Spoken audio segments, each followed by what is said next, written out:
Hydrophobia নামের রোগীর ক্ষেত্রে কেমন জানি একটা অভদ্র, অসামাজিক এবং বেয়াদবের মতো একটা আচরণ লক্ষ্য করা যায়। অর্থাৎ সে সভ্য সমাজের মানুষ না বলে এরকম একটা টেন্ডেন্সি, এরকম একটা প্রবণতা তার ভিতরে লক্ষ্য করা যায় যে সে কোনো কারণে যেন অভদ্র আচরণ করে, অর্থাৎ কর্কশভাবে কোনো কিছু উত্তর দেয় বা বিরক্তিকরভাবে উত্তর দেয়।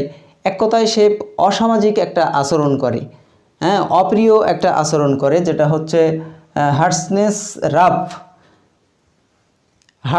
রাফ। অর্থাৎ সে এমনভাবে আচরণ করে যেন সে বন্য, যে অসভ্য, সে অসামাজিক, এরকম একটা প্রবণতা তার ভিতরে লক্ষ্য করা যায়। অর্থাৎ যেহেতু মেডিসিনটি একটি প্রাণী থেকে, এই কারণে এই রোগীর ক্ষেত্রেও কিন্তু সেই একটা প্রবণতা লক্ষ্য করা যায় যে তার ভিতরে একটা অসভ্য, একটা অসামাজিক আচরণের একটা প্রবণতা।